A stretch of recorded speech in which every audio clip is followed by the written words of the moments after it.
standing in the museum library here at the West Point Museum with a rather stoic figure. He is a representation of a typical Union infantryman of the war, and he has the basic accoutrements that everybody wore. The Civil War soldier, North or South alike, of course, had his basic uniform, whatever was issued. In this case, this fellow is wearing the standard U.S.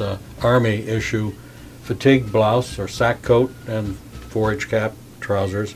North and South alike, the soldiers carried the same basic accoutrements. The basic thing that the soldier had to have with him, of course, was the utensils he needed to fight. The primary thing is his cartridge box, which holds 40 cartridges, either on a sling like this or on the waist belt itself. A lot of times Confederates would wear it on the waist belt instead. His waist belt, which has his cap box, which he needs to prime the weapon. Of course, a bayonet scabbard to hold the bayonet for the gun. He has a canteen and haversack kept on the left side, out of the way of the cartridge box, because you want to be able to get to the cartridge box. The haversack would hold some rations, maybe some extra ammunition if he wanted to. And then for his own personal well-being, he has a knapsack on the back. The knapsack, both North and South, if they were used, could have extra clothing, personal items such as a diary, maybe photographs.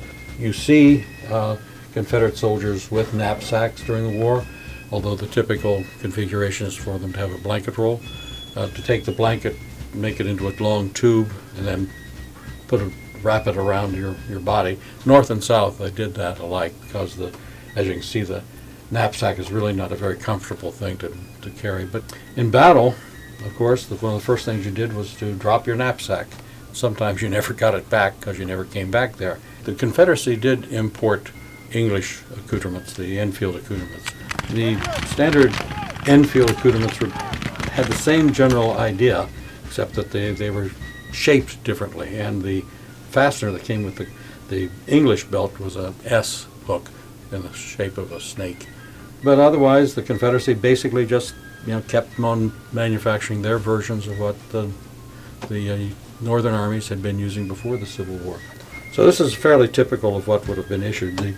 The whole setup was developed primarily just before the Civil War, and then it lasted up until the 1870s as the main way a soldier was accoutred. The weapon gear, the cartridge box, waist belt, such, came from the Ordnance Department, and then of course they decided that the canteen and haversacks would be done by the Quartermaster Department. So these departments had to intermix and make sure that the soldiers got what they needed. Basically, it was just when you were enrolled as a soldier, you got handed your gear. That was what you're supposed to use.